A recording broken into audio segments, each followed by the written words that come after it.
Olá, bem-vindos a mais um Papo Aberto aqui da Exame Invest. Eu sou Carlos Cauti, sou editor da Exame Invest e hoje estamos aqui com um convidado especial para falar um pouco da situação do mercado financeiro como um todo, né? Nesse começo de 2022, quais são as perspectivas para este ano que vai ser, sem dúvida nenhuma, turbulento, complicado, mas também que poderia ter alguma oportunidade. Vamos falar um pouco da renda fixa e também da situação, da renda variável, perdão, da situação macroeconômica. E temos então conosco hoje nosso convidado especial, que é o Reinaldo Legrazzi, que é ex-diretor do Banco Central, né, Reinaldo? E também hoje é diretor da Panambi Investimentos, correto? Perfeito, isso mesmo, prazer estar aqui. Prazer todo nosso, obrigado de ter aceitado o nosso convite, Reinaldo. Reinaldo, então, em 30 segundos, quem que é o Reinaldo Legrazzi e o que faz a Panambi Investimentos? Legal. Eu nasci em São Paulo, praticamente vivi minha vida inteira aqui em São Paulo. Fiz administração pública na FGV e comecei a trabalhar no Lloyds, que é um banco inglês. Ficou 140 anos no Brasil, depois vendeu para a HSBC. Trabalhei 20 anos lá e depois fui para a indústria de gestão de investimento, que é onde eu estou até hoje. Eu tive asset independente, também fui CEO da Bradesco Asset, quando eu fui convidado para o Banco Central na diretoria de política monetária, onde foi muito interessante, uma experiência muito intensa. O Banco Central realmente é muito legal conhecer essa experiência do setor público. Lá eu fazia a gestão de reserva internacional, política, a regulação de liquidez e de moeda estrangeira e também a regulação de pagamento. Então era uma atividade bastante significativa, foi um período muito legal. E quando eu saí de lá, tem aquela história de período de garden leave, né? E aí nós montamos a Panambi Capital, e a Panambi oferece fundos de investimento de ações e multimercado. E é isso que hoje eu sou um portfólio manager, sou um gestor de fundos de investimento.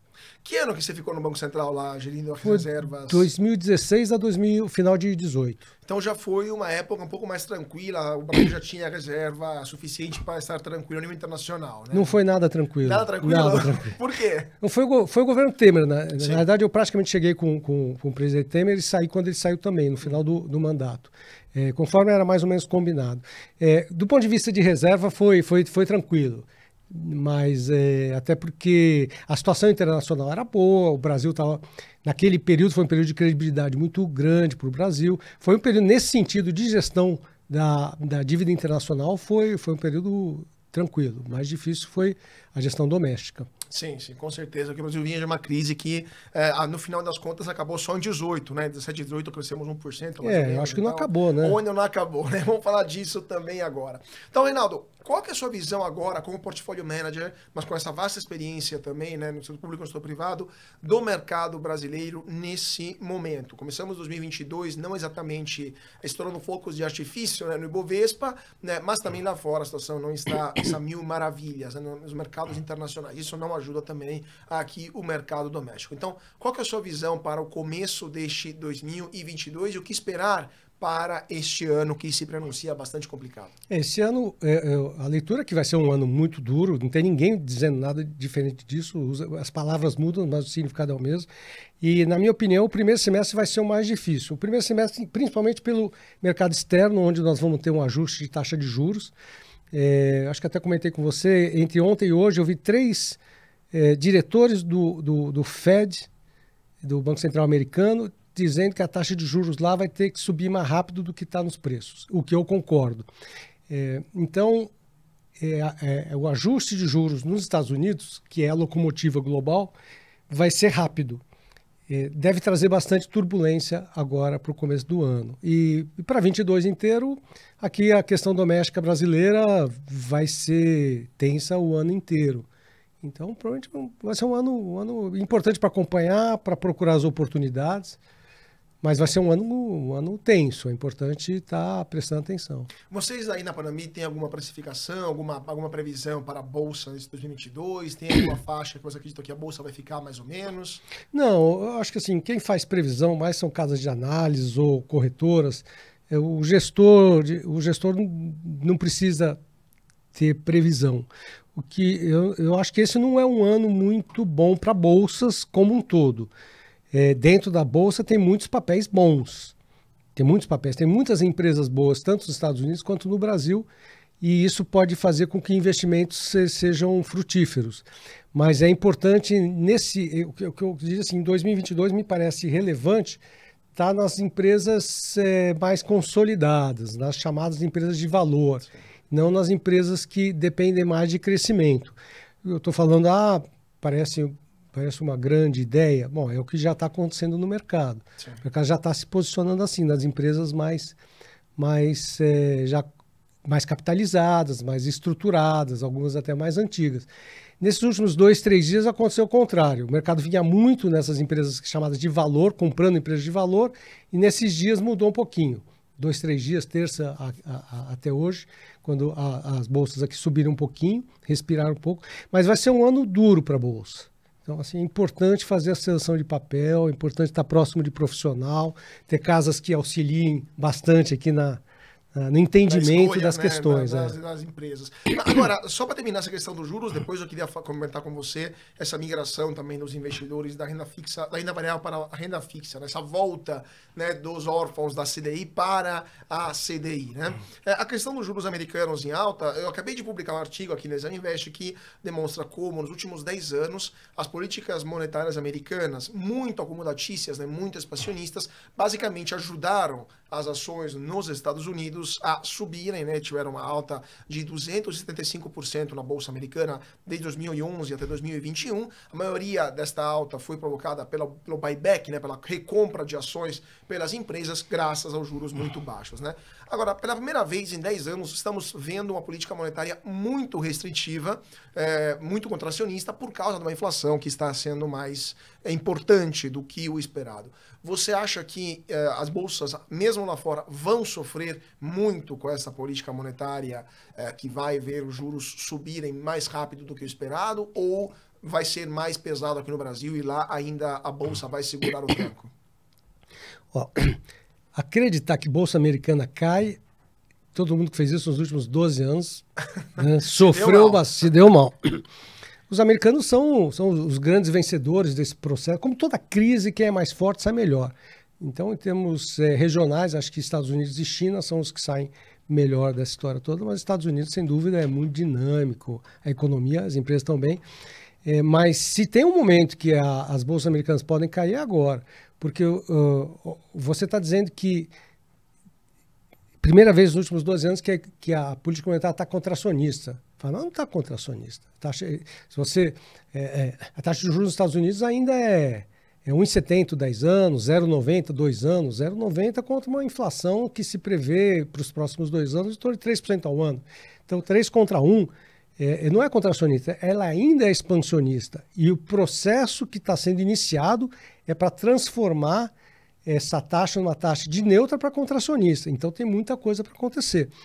Bom, essa taxa de juros vai subir, vai ficar mais apertado, o custo de capital para as empresas vai subir, mas a bolsa pode subir também? Pode. Se for organizado, tudo calmo, tudo tranquilo, tudo conforme previsto, pode ser bom. Mas se alguma coisa der errada, aí os preços podem cair. Então, eu acho que assim, se existia se tinha um momento para as bolsas americanas caírem, eu acho que é 2022. Entendi. Então, o bom e velho, se organizar, todo mundo sai ganhando, né? Mas se der errado, aí teremos probleminhas pela frente. Vamos ver então o que vai acontecer lá nos Estados Unidos e vamos agora voltando ao Brasil. Tem muita gente saindo da Bolsa, muito investidor pessoa física, desses 4 milhões de CPFs que estão hoje na Bolsa, muitos, a maioria deles chegou a partir de 2019 e agora estão voltando aparentemente para a renda fixa, né? Chegaram quando os juros começaram a baixar e agora que o juro está voltando a subir, estão voltando para a renda fixa. O que você acha desse movimento? Você acha que essa galera vai ficar na renda fixa por um bom tempo, depois volta? Os juros, a previsão do Banco Central é começar a reduzir juros no final desse ano. Qual que é a previsão de vocês sobre o comportamento dos investidores, pequeno e médio investidor, né, que tem pouca experiência também com a Bolsa de Valores? Bom, eu acho que você entende até do perfil dos investidores mais do que eu, Carlos, sem dúvida, franco. Porém, assim, a finança comportamental mostra como o investidor pessoa física é emocional. e tem dificuldade de assimilar o prejuízo. Então, assim, nós estamos num momento que a Bolsa caiu 25% nos últimos 6 meses, talvez, alguma coisa próxima disso. É difícil segurar. E a renda fixa saiu de uma taxa de juros a 4%, 5% ao ano, 3% ao ano, para 12%, 13% ao ano. Sem dúvida, é um porto muito mais seguro, que oferece, eu acho que para as pessoas que têm menos disposição a risco, uma boa oportunidade para parar, para esperar, para ver o que acontece. Não que tenha menos risco. Tem até uma expressão coloquial que é a renda é fixa, mas balança. Então, o fato de ser fixa não significa que você não vai perder dinheiro. Claro, claro, né? claro. Eu vejo vários amigos dizendo, eu liguei lá no banco, lá na empresa, falei, pô, mas não era, a renda não era fixa, como é que desvalorizou? Desvaloriza porque ele é comparado com a taxa de juros. Marcação ao mercado. Marcação ao mercado. Então, a renda fixa pero no mucho, né? Então, a galera não percebe muito isso, mas pelo menos a rentabilidade da empresa é maior do que a perda, de fato, que a Bolsa registrou no último período, né? Então, quem comprou pré-fixado a 6%, 7% há um ano... Está sofrendo. Perdeu bastante, 30%, 40% do seu investimento. A Bolsa também perdeu isso. Então, mas na renda fixa, às vezes, você não percebe direito. Sim. Então, essa tem a ver com o comportamental. E se a inflação disparar no Brasil, o juros disparar, a Bolsa vai perder. Mas esse investimento em renda fixa também vai perder. Também vai perder, com certeza. Talvez menos, mas aí nós não temos como fazer essa conta. Sim. Eu entendo a migração para a renda fixa, eu acho que ela faz sentido, mas ela nem sempre garante que você vai deixar de perder, exceto se você colocar dinheiro lá no CDI, que não é ruim também,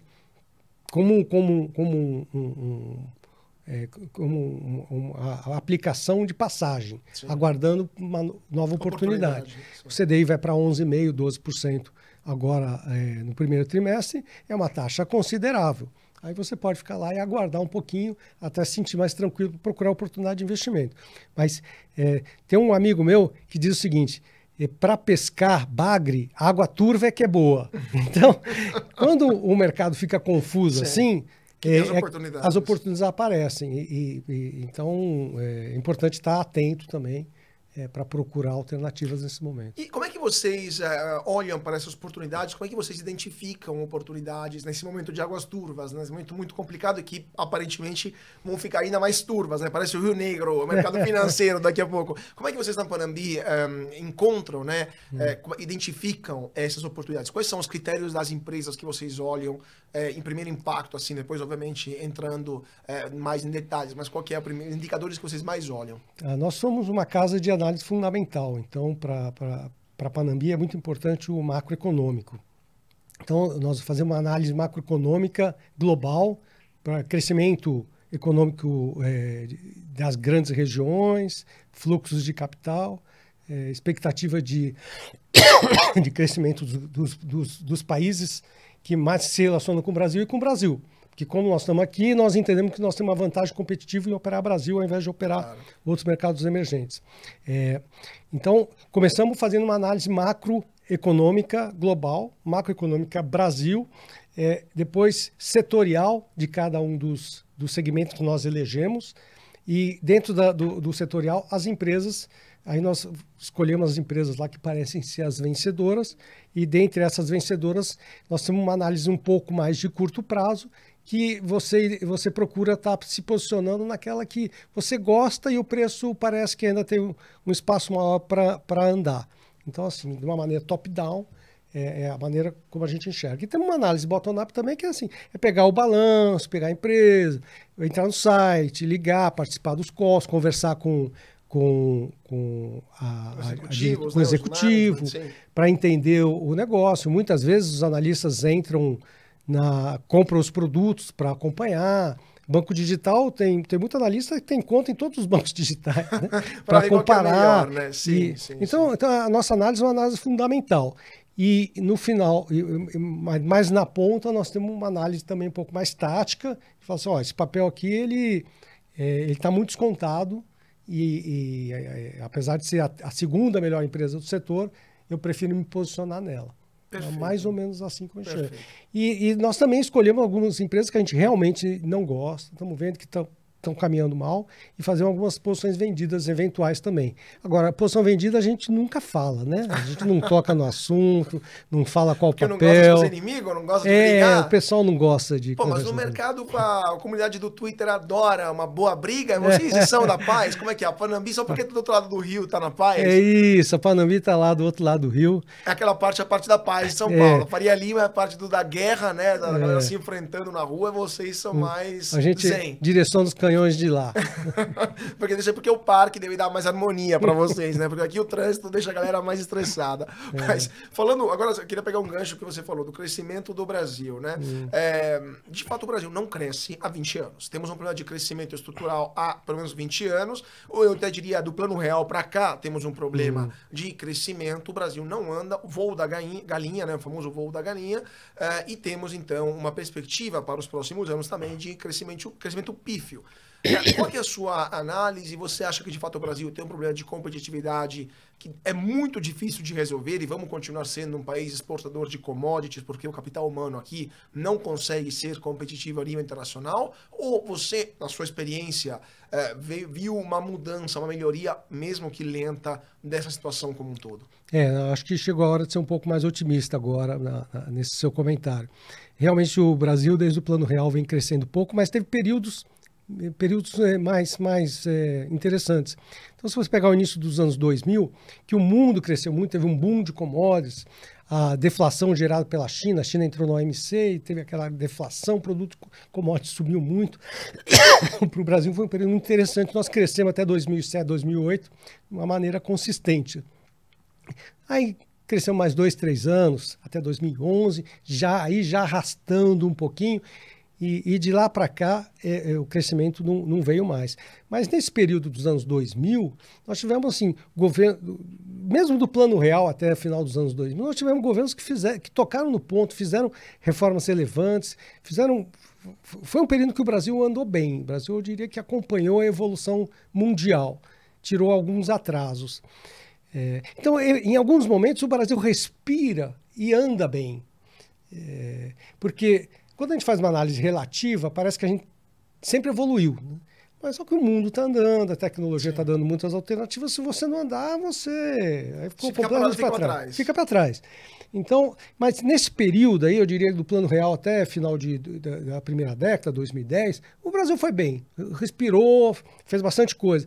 E de lá para cá, que nós paramos de fazer o que é necessário.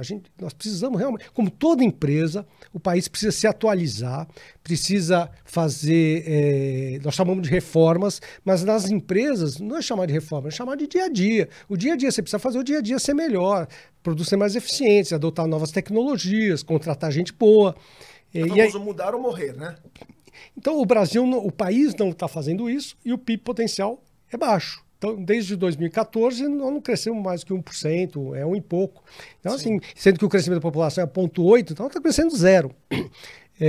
Agora, do ponto de vista de mão de obra, o Brasil tem uma mão de obra relativamente boa de executivos que estão acostumados a um ambiente muito hostil. Então, os executivos brasileiros são bons.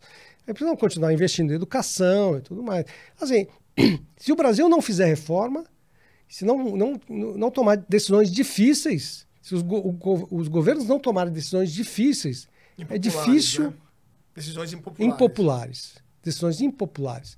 É difícil que o Brasil volte a crescer e entregar o que a sociedade cobra de uma maneira sustentável e permanente no longo prazo. É muito difícil. Nós vamos precisar de governos que tomem decisões difíceis. E vocês na Panambi estão olhando nesse ano eleitoral, agora a pergunta polêmica, o leque de candidatos que temos, especialmente os que são mais papáveis, né, mais possíveis de ganho nas eleições, como preparados, como prontos e dispostos a tomar essas medidas impopulares, ou quem quer que seja que ganhe a eleição vai fazer mais do mesmo e a gente vai passar mais 4 anos sem estas mudanças radicais importantes que o Brasil precisa? Hoje nós não temos eu não tenho condições de responder isso para você hoje. Quer dizer, os programas não estão claros, nós não temos noção nenhuma da equipe, de nenhum dos candidatos. Falar em ambiente turvo, ambiente eleitoral, ele está muito confuso, ainda está difícil de prever. Nas eleições anteriores, essa discussão ela cresce a partir de abril, Sim. maio. Nós antecipamos muito, mas não está parecendo um ambiente muito benéfico. Mas isso pode mudar. Vamos ver o que vai acontecer quando os programas forem apresentados. Eu queria falar também sobre outra questão que está amedrontando muita gente, preocupando muita gente, né? Voltando 2 passos para trás, falando de taxa de juros. Juros que vão subir, especialmente por causa da inflação, que está sendo muito mais persistente do que o esperado, do que o previsto também. Até poucas semanas atrás, o presidente do Fed, o Jerome Powell, falava de uma inflação temporânea que iria passar. Até 2021, as cadeias globais de produção iriam voltar ao normal. E agora, na última audição no Senado americano, disse que a inflação vai ser mais persistente do que o esperado, né? Surprise, surprise.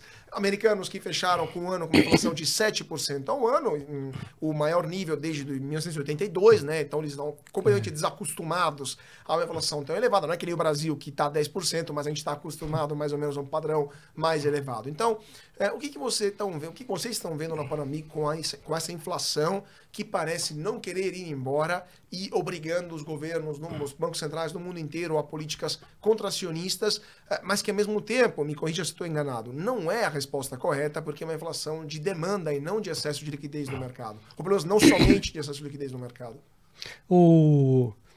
Antes de mais nada, você como italiano, mais do que eu, da perspectiva histórica, que tudo é transitório, né?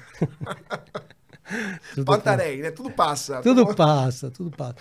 A inflação, sem dúvida, foi mais persistente porque os gargalos logísticos estão mais permanentes e a demanda, Estados Unidos, China, Brasil, explodiu. Muito mais forte do que se imaginava no tal do período de pós-vacinação que nós estamos vivendo. A demanda é muito alta, a produção não diminuiu, só que a produção não conseguiu alcançar essa demanda, claro, que veio muito forte em cima de alguns produtos.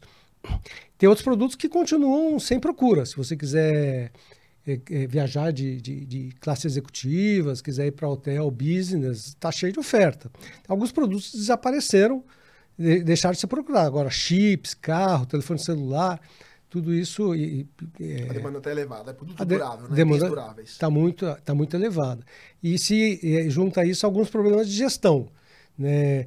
No Brasil, a gente tem o exemplo da crise hídrica, que é problema de gestão. Se tivesse se preparado, a gente não ia ter problema de energia. Na Europa, a mesma coisa. A Europa tem um problema, ela quadruplicou o preço de gás. É uma questão de gestão também. Chegaram nesse ponto. Então, preço de commodities subiu demais, alguns produtos estão subindo demais, porque a demanda está muito grande e se junta à questão principalmente de energia, que é assim, aquela coisa, mas a energia subiu o preço do gás na Europa, que subiu o preço do fertilizante, que ajuda a subir o preço dos grãos. E grão é produto básico, né? Essa é uma inflação global. Então, os Estados Unidos teve 7% de juro de inflação este ano, e a taxa de juros deve terminar esse ano em 1%. Acho que é fácil ser um pouco mais do que isso. Daqui a final do ano que vem, 2,5%, 2,5%. E se você olhar a histórica, a inflação de 3%, a taxa de juro americana 3%, 4% é super natural. Sim. Eu acho que é esse cenário que vai acontecer. E quando você olha a taxa de juros, a inflação prevista nos Estados Unidos, de 5 a 10 anos, é 2,5%, 3%. Então, vai normalizar. Os Estados Unidos tem de tudo, tem as instituições, os instrumentos adequados para ter inflação sob controle lá no médio prazo. Mas você não acha que é um problema global que vai além um pouco da vontade americana? Porque, por exemplo, se os chineses também não conseguem exportar, se a demanda também é reprimida, ou se a desorganização das cadeias produtivas internacionais provocada pelo coronavírus, porque ainda não voltamos à normalidade na produção, né? Tem muita gente ainda de home office, etc. Você não acha que, pelo menos nos próximos 2, 3 anos, no mínimo, a gente teria ainda algum problema de inflação a nível internacional? Quer dizer, a oferta vai acompanhar? Com o que eu sei hoje, porque a Omicron há 3 meses foi uma surpresa. Sim, então, assim, não podemos saber o que vai acontecer, né? Fica difícil. Você pega por frete marítimo. O frete marítimo também quadruplicou de preço. Até coincidência, muitas coisas foram 4 vezes. Quadruplicou de preço. E a expectativa é que só regularize final de 23, ou seja, daqui a quase 2 anos. Mas os preços, será que o preço em 22 vai quadruplicar de novo? Eu acho que a tendência dele ficar Estável, parado, né? caro, mas estável. Então, do ponto de vista de inflação, tem um alívio. Todo empresário quer ter remuneração, quer ganhar dinheiro. E se ele vê uma oportunidade de um produto que está sendo muito procurado, você vai lá e produz. A oferta faz. Então, a oferta de alguns produtos vai acompanhando. O chip demora para a fábrica estar pronta, navio, a mesma coisa. Mas tem outros que são mais rápidos. Então, eu acredito que os gargalos, de agora em diante, eles tendem a ser mais benéficos. O que está se mostrando é que mais demorado. Sim. Mas em algum momento isso vai acontecer. E a inflação nos países desenvolvidos, eu acredito que a inflação vai vir para um patamar confortável. Essa é a minha leitura. Eu posso estar errado. Então, o que é um nível confortável? Entre 2% e 3%. Estados Unidos, Europa. Isso é um nível bom. E eu acho isso muito melhor do que nós tivemos nesses 12 anos, que foi o risco de deflação. Sim. Inflação a zero. Então, o cenário de inflação a 2%, 3% é excelente. Com o cenário de inflação a 2%, 3%, nós vamos ter uma taxa de juros de 4%, 5% ao ano no mundo desenvolvido. Excelente. Com crescimento econômico. Perfeito. É voltar no ambiente que nós conhecemos, que é inflação... É um pouco de inflação que permite dar mais flexibilidade, né, para o capitalismo funcionar. Sim. Uma taxa de juros real positiva, que quem poupa é premiado. E isso permite que um crescimento econômico seja um crescimento pujante, aí 4% ao ano, 3%, 4% ao ano global. Então, velocidade de cruzeiro positiva, né? A expectativa. Eu acho que essa leitura não está fora de contexto. Eu acho que essa é a leitura, me parece a leitura mais provável, com riscos de cauda ainda altos. Pode acontecer, claro, com certeza. Agora, último ponto, eu queria falar da questão macroeconômica, porque se de fato o cenário parece positivo nos próximos meses ou anos, teremos as consequências do coronavírus também nas contas públicas. A dívida pública, especialmente na Europa, mas também nos Estados Unidos, explodiu, e aqui no Brasil também não foi diferente, por causa das políticas fiscais expansionistas que os governos foram obrigados a levar adiante durante a pandemia. Né? Muitos países europeus agora, com uma taxa de juros mais alta, vão ter que pagar juros mais elevados para rolar dívida. Isso vai aumentar, pode criar um ciclo vicioso da dívida. E o próprio Jerome Powell alertou sobre o risco de tendência explosiva da dívida americana. Eles, claro, têm a moeda do mundo, são um pouquinho mais tranquilos, mas mesmo assim não podem fazer exatamente o que eles bem entenderem, né? Então, qual que é a opinião de vocês na Panambi sobre as dívidas públicas mundo afora? Se para vocês são um problema de estabilidade, né, macroeconômica dos países, se a gente pode, por exemplo, ver outra crise da dívida na Europa, como a de 2011, né, por exemplo, a dívida hoje é até superior na época, e se aqui no Brasil o nível da dívida pública vos preocupa nesse contexto de juros mais elevados? Tá, só para não me estender muito, eu diria que todos saímos todos os países e empresas saíram da pandemia com mais dívida. Então, subir a taxa de juros muito rápida, em qualquer lugar, vai ser muito ruim para as empresas e para os países. Então, o ambiente tem que ser um ambiente controlado, organizado, com calma. Se a coisa desandar, é perigoso. Isso pode acontecer. No meu cenário base, isso não acontece. Isso não acontece. Mas é o risco que se tem que ter em mente. E está todo mundo prestando muita atenção, todo mundo muito preocupado com isso. Mas tem que subir o juro, tem que diminuir o balanço do FED, tem que diminuir as dívidas. E na Europa, parece que a dívida é um pouco mais uniforme agora. Então, eu não vejo um grande problema a caminho, mas essa, sem dúvida, é uma fonte de risco. No Brasil, nós tivemos uma figura de dívida muito melhor do que a imaginada no início da pandemia, mas tivemos uma inflação muito alta. Né? Nós tivemos um crescimento econômico de 5%, uma inflação de 10 e pouco, dá um deflator do PIB, aquela expressão feia, de 15%, 16%. Isso desvaloriza a dívida. Então, a dívida nossa está em 80 e pouco, mas ela tende a subir. Assim, o fiscal brasileiro não me parece ser um problema para solvência pública ou para desandar a atividade econômica. Então vocês estão mais otimistas com a questão fiscal brasileira? Otimista não. Não. Estão mais tranquilos. O que eu quero dizer é que ela não me parece um fator que destrói a estabilidade. Mas ela impede, é uma dívida tão alta que ela impede que a produtividade do setor privado seja adequada. Então não é uma bola que cai do céu em cima da cabeça, mas a bola no pé que impede de correr. É isso, basicamente. Vai crescendo, vai dificultando, vai arrastando. Entendi. Então impede, é um impedimento para o crescimento.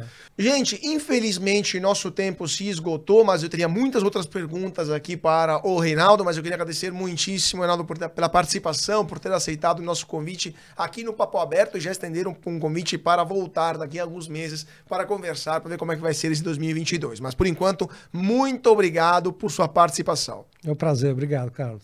E muito obrigado a vocês pela participação. Obrigado a galera que segue a gente nas redes sociais. Sigam a gente no Twitter, no Facebook, no Instagram, aqui no YouTube. Dá um like nesse vídeo se você gostou. Deixa o seu comentário, sua pergunta quando o Reinaldo vai voltar a próxima vez também. E não se esqueça de compartilhar esse vídeo com seus amigos.